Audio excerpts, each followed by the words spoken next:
Ey dostlar men goşalım doğruymu deyden onda gelmez mi kayıtlık şahi Ey oğluluktan gelen kıyılı mıyıllatan sonra gelmez mi kayıtlık şahi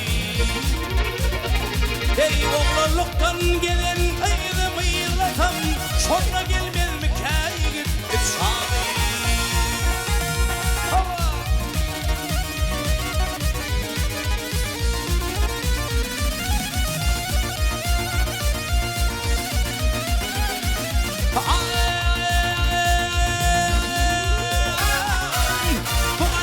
Sana degdi dert eter Ey yıl geçtikçe kaygı artar gam batar Ey son gelin elinden yetti bir keter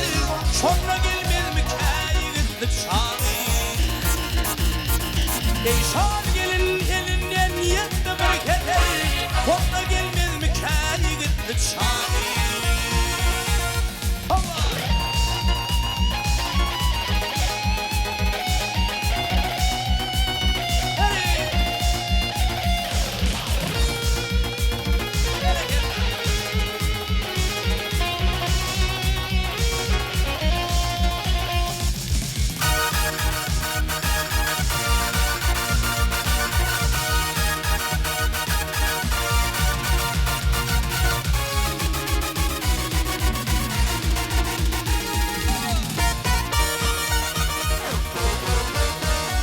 Ey badahadan vurup ömrün gülüne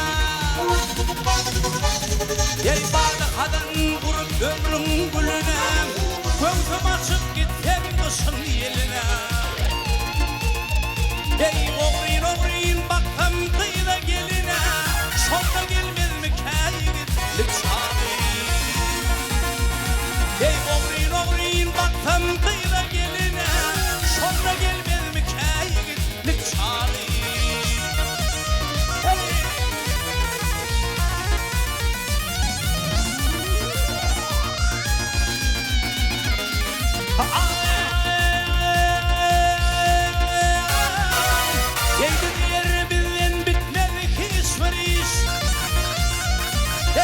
Geçtikçe kaçar birden akıl kuş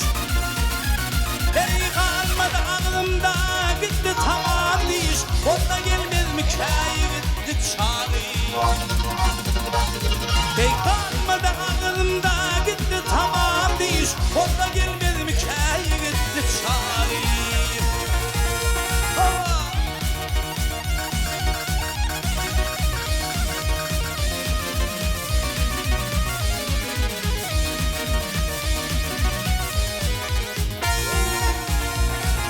Son gelin elinden yetti bir kefer Sonra gelmez mi kayıtlık şahi Sonra gelmez mi kayıtlık şahi Sonra dolanmaz mı yigitlik şahi